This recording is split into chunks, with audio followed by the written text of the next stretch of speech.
Bon, je pense que vous connaissez tous ce merveilleux sentiment, vous savez, le printemps, voilà. Une petite brise comme ça. Vous voyez, les allergies aussi, mais là, je parle de petites brises, vous savez, la petite brise printanière, quand on est amoureux, vous voyez, quand le monde nous paraît merveilleux, hein, quand on vient avec un accord total, avec soi et avec les autres, vous voyez, quand tout nous paraît possible, voilà. Quand on est avec un homme ou femme ou enfin entre les deux là, vous savez. Quand on s'aime comme ça, c'est merveilleux, voilà. Alors on croit, on croit, on croit. On croit en toute puissance, voilà. Et du coup, ben, on accouche d'un nouveau plan de victoire. Un pataugené plan de victoire, voilà. Ah, en plus, voilà. Donc c'est ce qu'il nous a fait notre Zéguné le magnifique, le démocratiquement périmé, voilà. Il a accouché d'un nouveau pataugené plan, comment dire, aux informations, donc, à la télé française, voilà. Poutine va mourir. Non, mais il va mourir, voilà. Et une fois qu'il sera mort, tout s'arrête. On a juste à attendre, voilà. Vous vous rappelez, là, c'est tout au début, là. C'est tout au début, donc, hein. Déjà, on croyait à ça, il y a plus de 3 ans, voilà.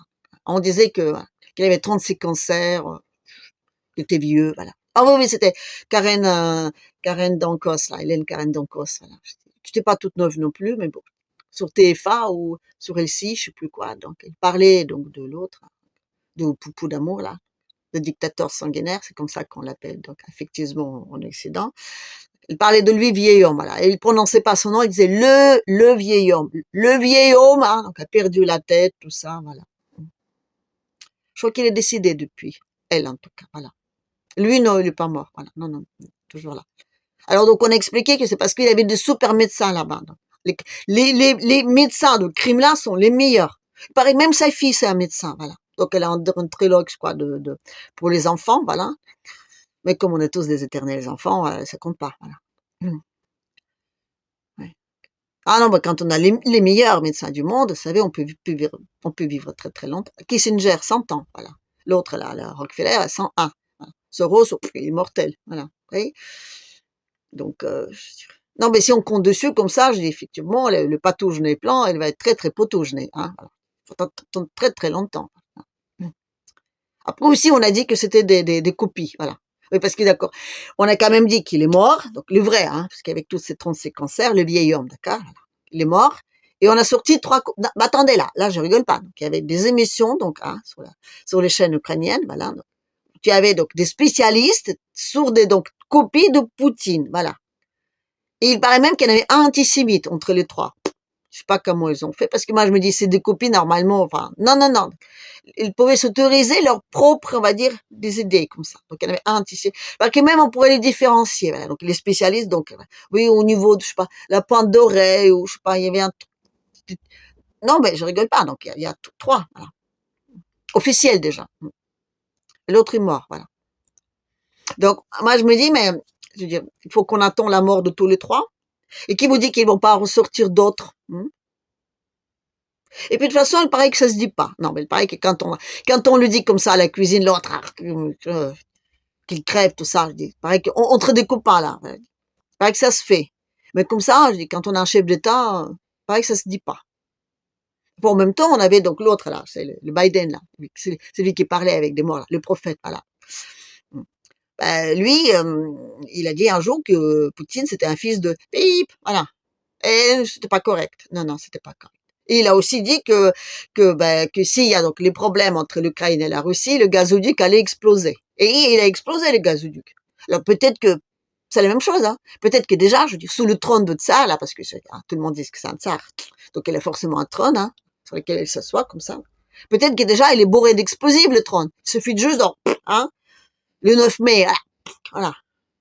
Après, encore une fois de sûr, lesquels de copier dessus, hein. Ici, tous les trois, ils s'assoient à côté, ouais, on sait jamais. Je sais pas, le tir au sort, là, lesquels va être présent, je sais rien, moi. Non, ben, je dirais, on va dire que c'est pas les copies qui se lèveraient, effectivement, ils ont de super médecins. Donc, dans ce cas-là, il faut juste une, bon, voilà, tchac. Si ça marche pas. Après, il y a donc, comment dire, il y a une méthode plus sûre, voilà. C'est des petites poupées en cire, là, puis on pointe des aiguilles, comme ça, voilà. Et donc ça c'est possible. Parce qu'il paraît que là-bas en Ukraine maintenant, donc ils ont une explosion de tout ce qui est voyante, sorcier, tout ça. Voilà. J'ai même vu une pub, hein, et là je rigole pas encore une fois, donc une fille qui donc pour une certaine somme modeste de plusieurs milliers de dollars, donc hein, ça, elle pourrait vous rendre invisible. Invisible pour ceux qui vous donc attrapent dans les rues pour envoyer au front. Et donc il y avait une pub dans laquelle donc était écrit que voilà, alors donc sur les 1500 personnes donc qu'on a rendues invisibles, donc il y a 1499 donc qui sont toujours là. Voilà. Alors je sais pas s'il y a des affaires genre on me paye pour que je te rende invisible et moi je refile la moitié à l'autre pour qu'ils ne les prennent pas, j'en sais rien. En tout cas, vous voyez, les gens y croient. Peut-être que c'est pareil. Hein. Peut-être que du coup, peut-être qu'ils ont fabriqué effectivement la poupée. Et pendant, je sais pas, tout un après-midi, avec l'autre, là, démocratiquement élu, l'autre, le Marcon, là, ils se sont acharnés dessus avec des aiguilles, toute la soirée, toute la soirée. Et le lendemain, ils disent, il va mourir. Ah oui. Il n'y a plus une petite place, hein, sur laquelle on n'a pas pointé l'aiguille, qui reste. Alors, forcément. Parce que j'ai, dans cette, hein, bon, vous savez que tout ça, c'est un peu grave, quoi. Non, parce que on va donc petit à petit suspendre des sanctions là pour les Russes. Oui, parce que quand on dit un accord de la mer Noire, c'est bien sûr les Ukrainiens donc le signent, voilà. Ça permet aux bateaux russes de circuler et juste aller faire un aller-retour, non, non, il faudra aller vendre leurs trucs, voilà. Le blé, les engrais, voilà. On va commencer déjà, comment dire, par des trucs agricoles. Et pour ça, il faut enlever les sanctions des banques, voilà, sur tout ce qui est donc les transactions agricoles, voilà. Et aussi les inclure dans le switch, voilà.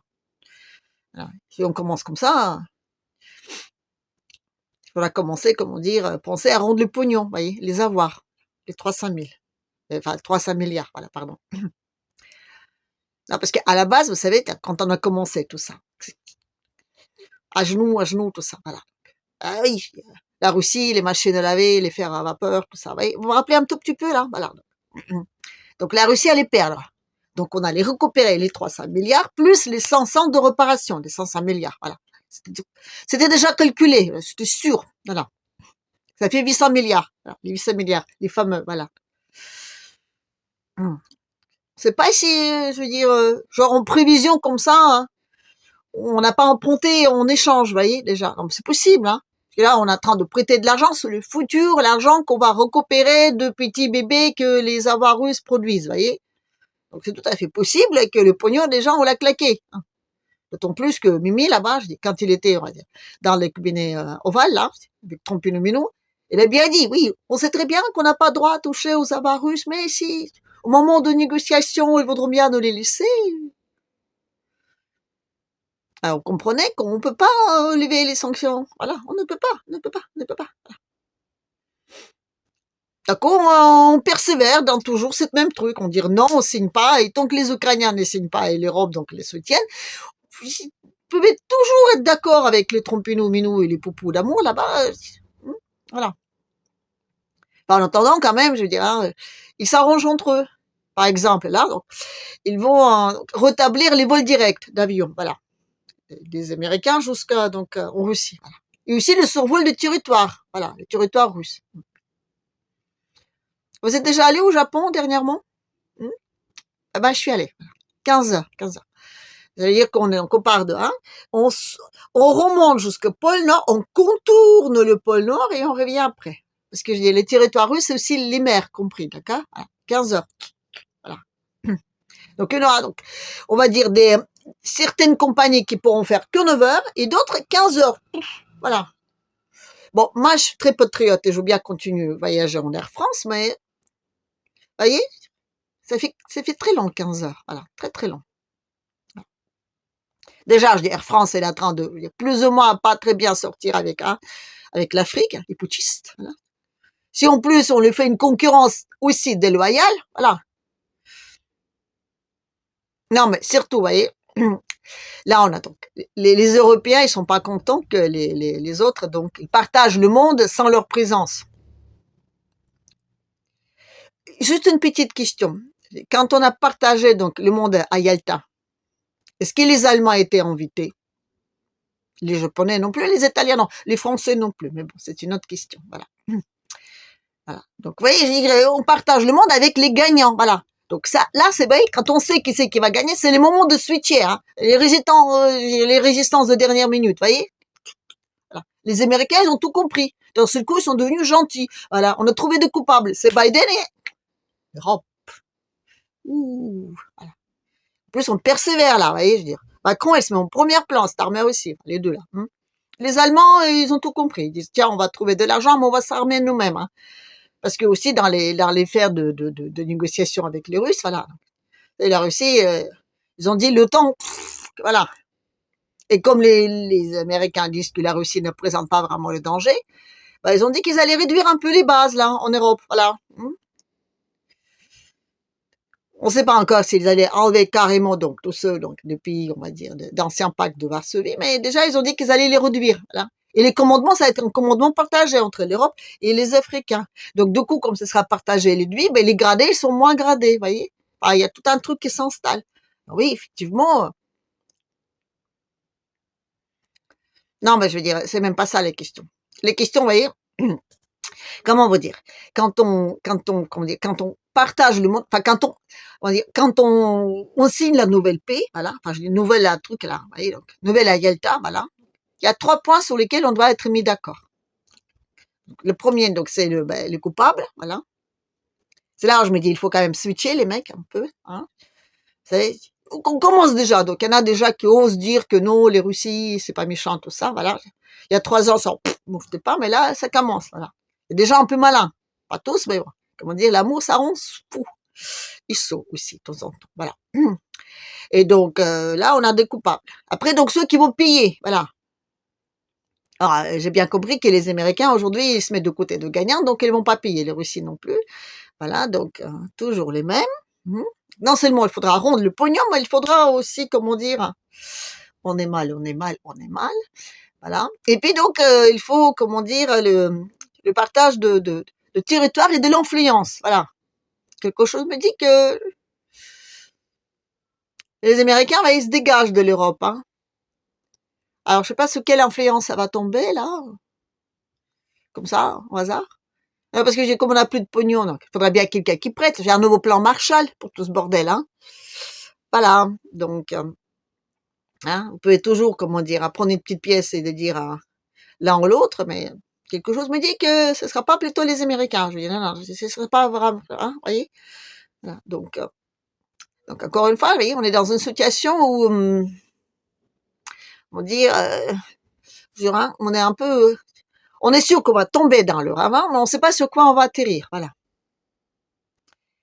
Et en ce qui concerne le vieux pépère là-bas, le poupou d'amour, hein, vous savez qu'il a le même âge que Bribri, voilà. Là où l'épouse de, je fais l'écriture, comment dire, inclusive, voilà. Brigitte, là. Elle a le même âge que Poupou, voilà. Donc, quand vous avez Zelensky qui dit, moi, je suis jeune, hein, donc il faut parier sur des jeunes, c'est pas à qui il s'adresse. Il va avoir des oreilles qui chauffent, là, hein, voilà. Donc, ce que je veux dire, c'est que peut-être ce sera ni les Russes, ni les Américains qui vont l'éliminer, hein, les aiguinés magnifiques, là. Il y aura peut-être, comment dire, hein, je dirais, avec donc notre histoire comment dire, de Roméo et de Juliette, on aura peut-être aussi Othello qui va venir, hein, et Desdemone, vous voyez, on sait jamais. Là on attend de, je dis, plein de rangs shakespeariennes, là, hein. C'est ouf. Bref, tout ça, vous savez quoi, c'est encore une fois, je veux dire, c'est ridicule. C'est peut-être, on n'y sera pas dedans, on pourrait bien se marrer. D'ailleurs, c'est ce qu'ils font, les Russes, ils se marrent. Ils disent, ah, tiens, Macron qui a encore dit qu'il va rentrer les armées, voilà. Je connais un prof, vous savez, donc un prof russe, donc demandé donc géopolitique, a demandé donc à ses élèves donc, de compter combien de fois Macron a dit qu'il allait rentrer donc les soldats sur le front ukrainien et combien donc il allait pas le faire, voilà. Alors, ils sont arrivés à 12 pour oui, en 14 pour non, et tout ça, suspense, alors, en 2 mois, voilà. C'est pour vous dire à quel point tout ça s'est pris au sérieux, voilà. Bref, comme je veux dire, il y en a qui rigolent, il y en a qui en rigolent moins. Parce que, encore une fois, je dis, les mecs, là, il faut switcher, là. Il faut vraiment switcher, là. Parce que, hein, il faut quand même essayer d'être, on va dire, hein, parmi les gagnants, là, vous savez, comme avec Yalta, comme je dis, on n'était pas, mais on est quand même arrivé, vous voyez, parce que les Américains, ils voulaient mettre la France parmi les perdants, voilà, et installer les bases. Les Anglais, ils ont dit, oh, ils n'ont pas voulu avoir des bases juste donc de ce côté, voilà, et les Russes les ont soutenus, les Anglais, oui, pour une fois qu'ils étaient d'accord. Donc ils ont dit la France non, qu'elle sera souveraine, donc je veux dire sans base il aura sa place donc dans le Conseil de sécurité avec le droit de vote, voilà. Ah ben il y a la cote, c'est important, on sait jamais. À Miami, vous savez, voilà. Donc, au dernier moment, vous voyez, ça a switché. Donc là, c'est vraiment le moment, quoi, les mecs, là. Mais non. Ah oui, comme je dis, quand on est amoureux. Bref, allez, je vais m'arrêter là-dessus, et puis donc, à la prochaine. Et bien, avant de vous quitter, je voulais dire un grand, grand merci à tous mes tipeurs, parce que c'est un peu inattendu, et je dirais que je suis presque autant émue que l'autre qui s'étillait devant le miroir, devant la vitre, pardon. Tu vois, c'est pas que l'autre, là, vous savez, en regardant son amoureux arriver du champ de bataille, voilà. Donc, je suis très émue et je vous remercie beaucoup, beaucoup, beaucoup parce que ça me fait très plaisir, voilà. Allez, j'arrête là et à la prochaine.